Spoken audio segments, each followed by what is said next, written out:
There will be time for you to read the instructions and questions, and you will have a chance to check your work. All the recordings will be played once only. The test is in 4 sections. Write all your answers in the listening question booklet. At the end of the real test, you will be given 10 minutes to transfer your answers to an answer sheet. Now turn to Section 1. Test 3. Section 1. You will hear a telephone conversation between a language student and an advisor. First, you have some time to look at questions 1 to 6.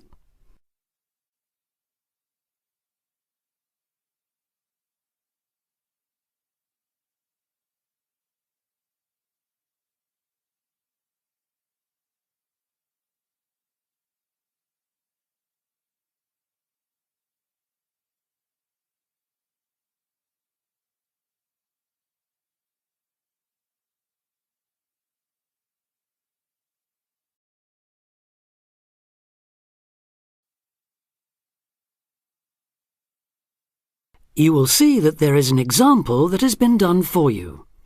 On this occasion only, the conversation relating to this will be played first. Homestay Language Learning, Lisa McDowell here. How can I help you? Hello, my name's Dan. Hello, Dan. And I'm going to be living with a family in Edinburgh for 3 months, so I'd like some advice on what to bring with me. I'm flying in via Singapore on the 15th.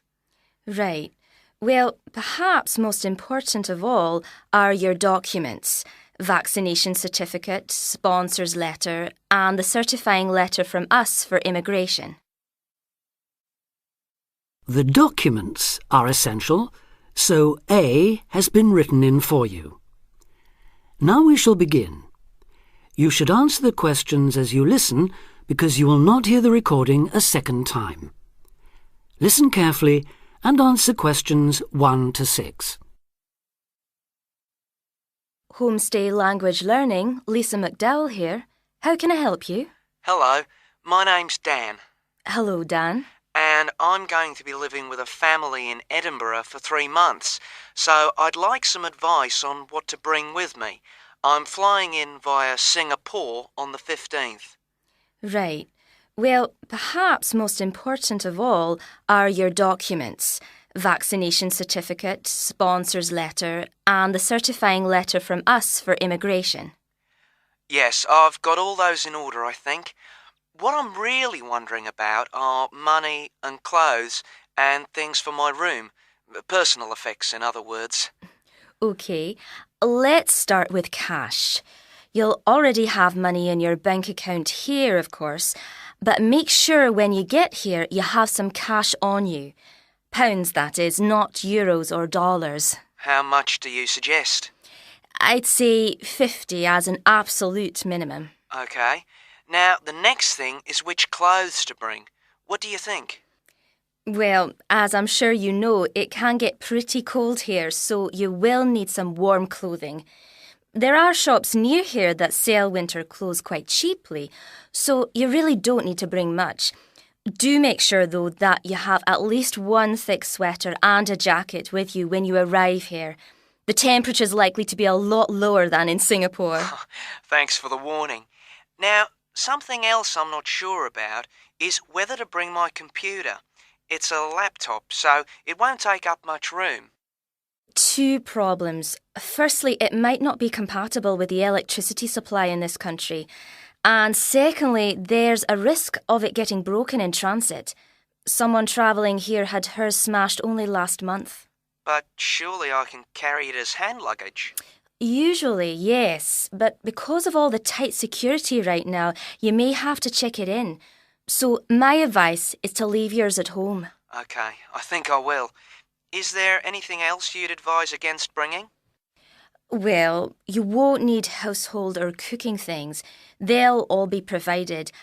And importing food, of course, isn't allowed by customs, though I imagine you already knew that. Well, yes. But there are 1 or 2 things I'd suggest you find room for in your suitcase. Yes? Perhaps a few of your favourite cassettes or compact discs. Of course, you might be able to find them in the shops here, but then again, you might not. That's a good idea. Anything else? Yes, some photographs of people and places that are special to you could be nice. They can really make your room feel like home. It's just a thought. I'll see if I've got a few good ones. Before you hear the rest of the conversation, you have some time to look at questions 7 to 10.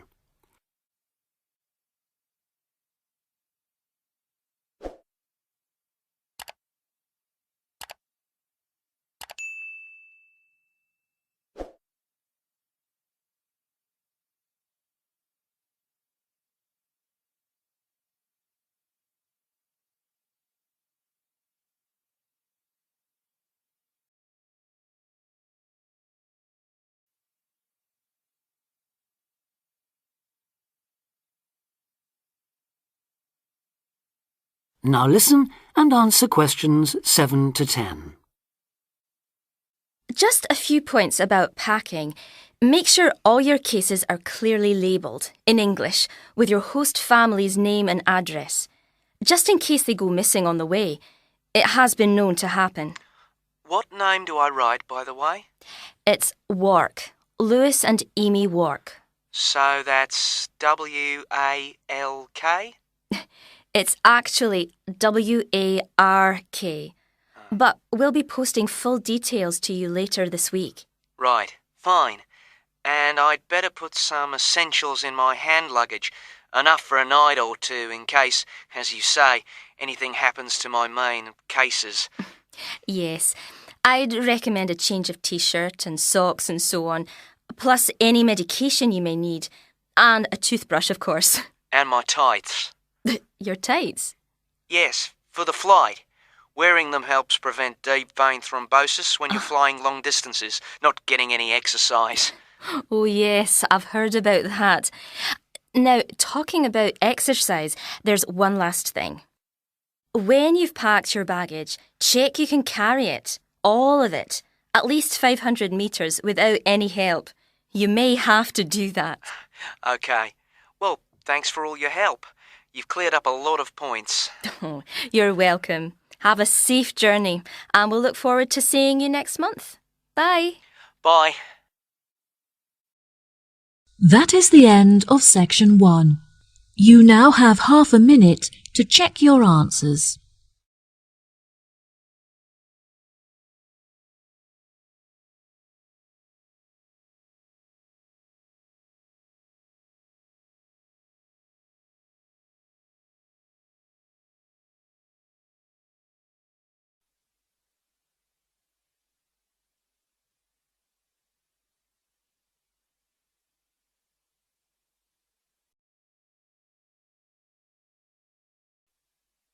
Now turn to section 2. Listening, section 2. You will hear an extract from a radio programme about a famous bridge. First, you have some time to look at questions 11 to 18.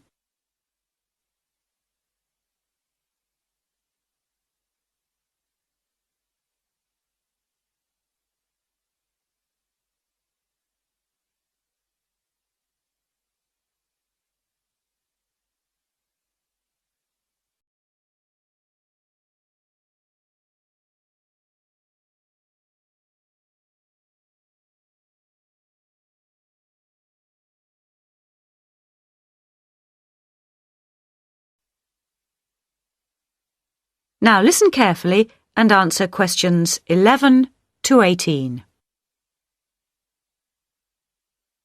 The Sydney Harbour Bridge is nearly 3/4 of a century old, and to help celebrate this important occasion, our reporter Sarah Chambers has compiled this brief history of her favourite bridge.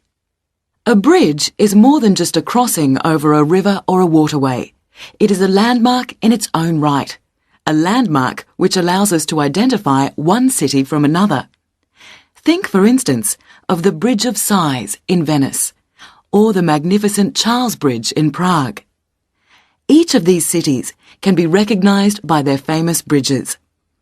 The Golden Gate Bridge in San Francisco is another example of a city known by its bridge. But in addition to this, a bridge is a kind of ornament for a city, similar, if you like, to a cathedral or a palace. Here in Sydney, we may not have our own palace, but we do have our famous and much-loved bridge, the Sydney Harbour Bridge, which is sometimes affectionately known as the coat hanger because of its arched shape. It was built back in the 1930s, and so the bridge is coming up for a significant birthday. Let's have a little look at its history.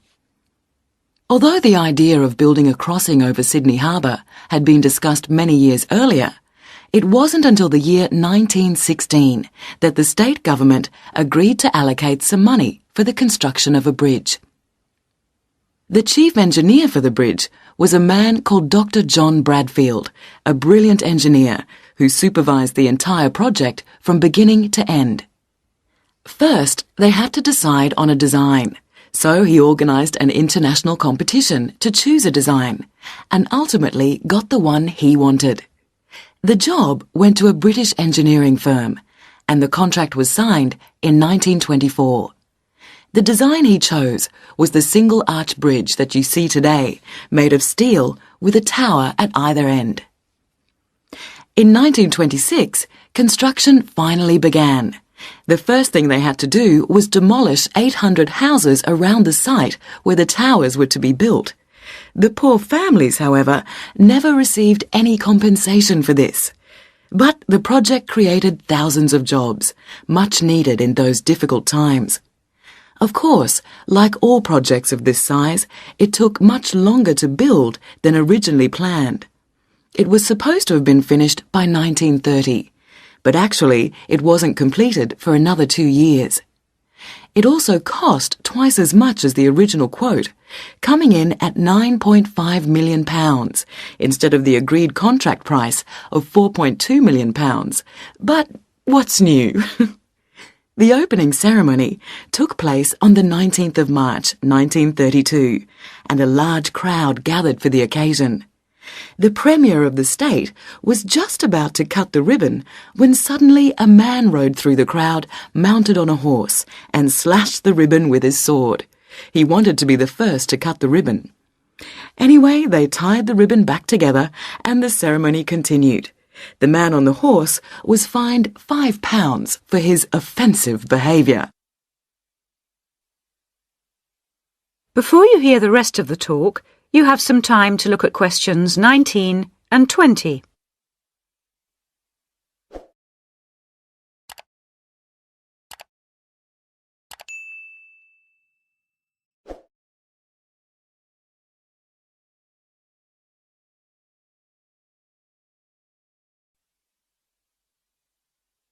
Now listen and answer questions 19 and 20.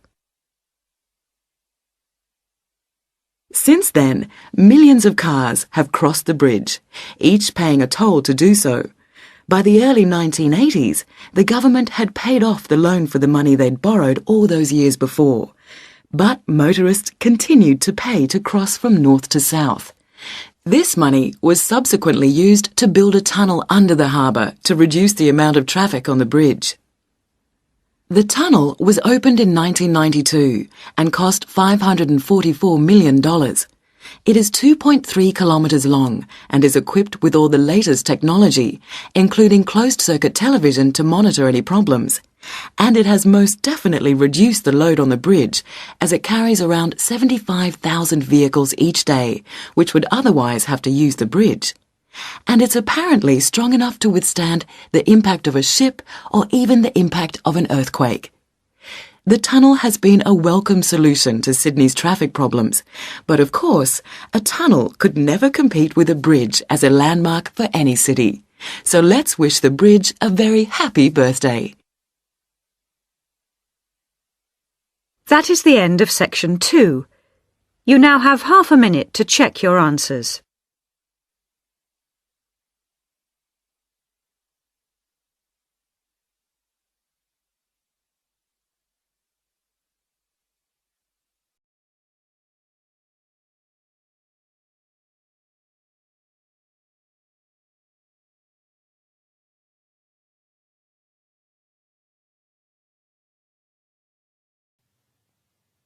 Now turn to Section 3.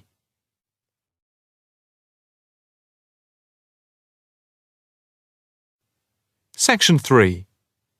You will hear a student talking to her tutor about a presentation. First, you have some time to look at questions 21 to 23.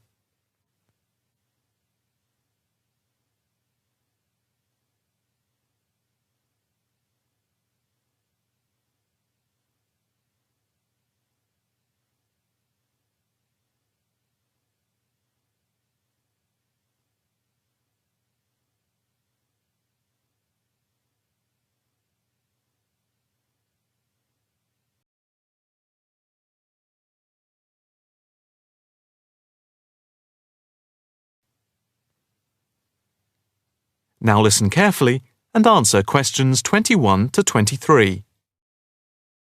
Excuse me, Dr. Owen, Oh, hello, Karen. Have you got a few moments? Yeah, sure. How can I help you? Well, I've had difficulty finding data on the original question, and I was wondering if I could change my paper to Investment in Knowledge, comparing some European countries with the United States, and then with others throughout the world, including the OECD average. I found lots of data by way of graphs, etc. Where did you get the data from? From various sources, books and journals. How are you going to present the material?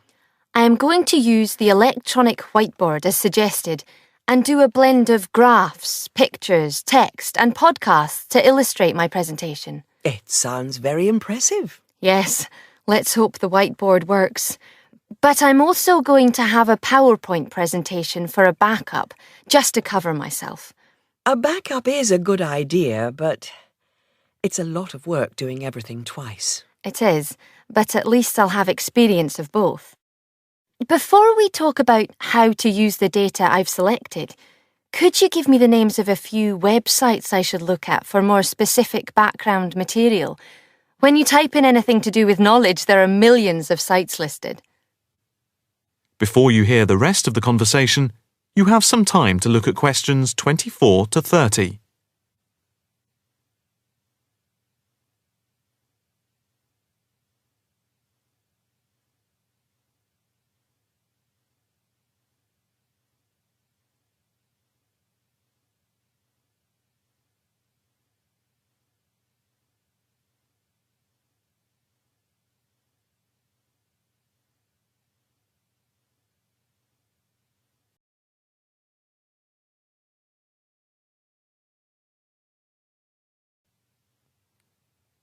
Now listen carefully and answer questions 24 to 30. Let's see. Oh, I'll print you off this list.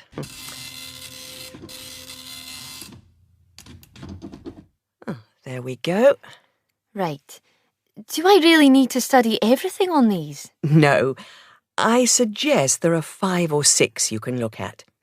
The one you have to go through is the IT department section on the university site, which is www.kmul.org. It has articles by all of us in the department and has links to useful information, so I think it is essential to look at this.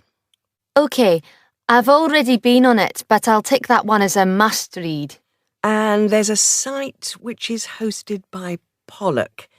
It's investmentit.com. All you need to do is to skim the abstracts of the articles on the site. They'll give you a general idea about the effects of investment in knowledge. Yes, that sounds good. It cuts out having to read everything. What about this one? knowledgejournal.com. If I remember, it's not that useful. I would say that there are very few things that you need to read there.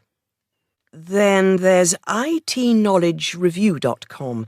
It's got loads of articles, but it's probably best just to read those that have come out in the last term or so. Do you have to subscribe? No, it's free from the university library. And another free journal online is itonline.com. I wouldn't say it's essential to read it, but it is beneficial.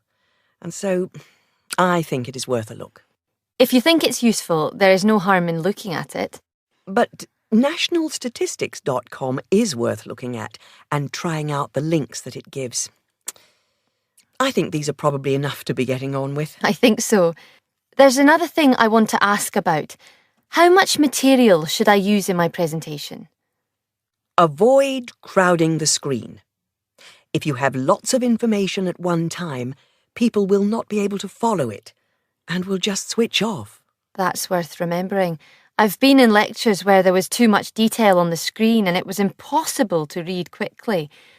But what about visuals? Do you think it's okay to mix visuals and text?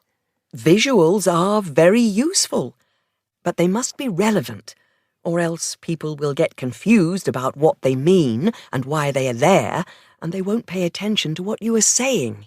So be careful. From what I can see, you have the makings of a very good presentation. Thank you. That is the end of section 3. You now have half a minute to check your answers.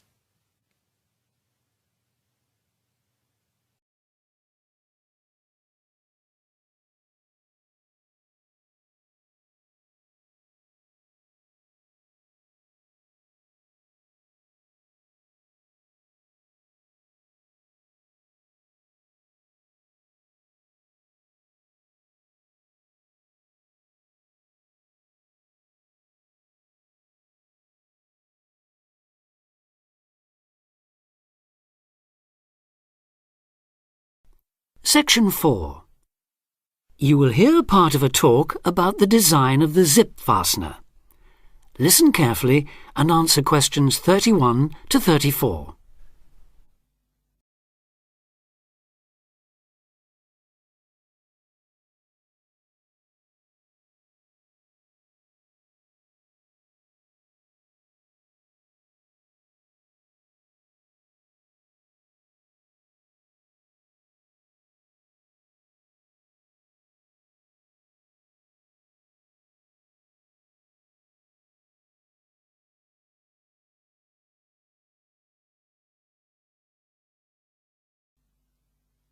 I think you all have a copy of the printed notes and diagram, but I should point out before we go any further that there are a few mistakes in those notes, so please correct any you notice as we go along. Right. As you can see, we are going to be looking at the zip, or zipper as it's known in the US, which is where it had its origins in 1851. In fact, it was initially given the rather less catchy name of the automatic continuous clothing closure by the person that invented it, Elias Howe, who also designed the first sewing machine. It wasn't until 1893, though, that someone actually tried to market the zip, when Whitcomb Judson, another American inventor, took what he called the clasp locker to the World's Fair held that year in the US. His hook-and-eye system was a commercial disaster, and it was another 15 years before the buying public began to take an interest. This time, a more reliable model with facing sets of teeth named the hookless fastener, designed by a Swedish engineer called Gideon Sundback. Attached to clothing, purses, and other items, it sold quite well.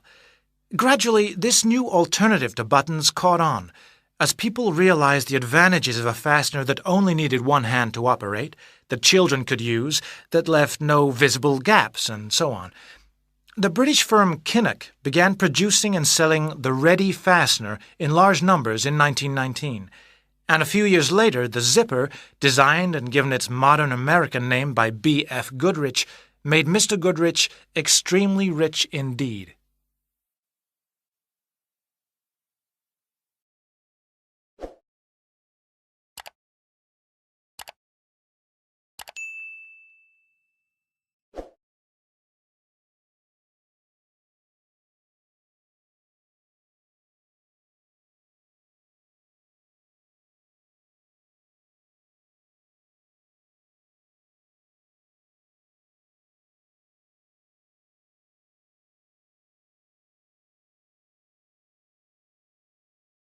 Test 2.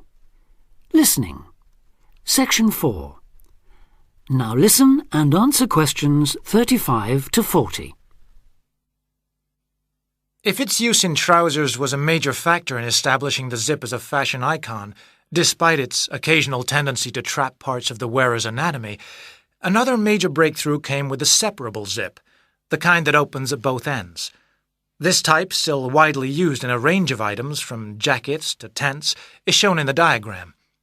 Let's look first at the right-hand side of the illustration, at the material attached to the item of clothing, the bag, or whatever. This is the tape, which is usually made of fairly tough fabric. At the end of that, there's what is known as the heat seal patch, the cotton and nylon laminated material used to reinforce the tape. Now, alongside the heat seal patch is a small piece of metal, used only on a separating zip, whose function is to enable the two halves of the zip to join. This is known as the pin. Opposite that, on the other half of the zip in the diagram, is a device which correctly aligns the pin. The box, as it's called, begins the joining of the zip halves. Running up the inside edge of each half are dozens, possibly hundreds of metal teeth, each of which has a small hook and an equally tiny hollow. Moving up and down the teeth to open and close the zip is a piece of metal called the slider. This is operated by means of a pull tab, so called because, logically enough, the wearer or user pulls it in one direction or the other. To close the zip, a wedge inside the slider pushes the hook of each tooth on one side into the hollow of each offset tooth on the other. To open it, the wedge forces them apart. To prevent the slider coming off the teeth at the other end, there is a top stop on both sides of the zip. This basic design has changed little in the many years since it was first introduced, although nowadays, of course, zippers, are available in a whole range of shapes, sizes, and materials. That is the end of section 4. You now have half a minute to check your answers.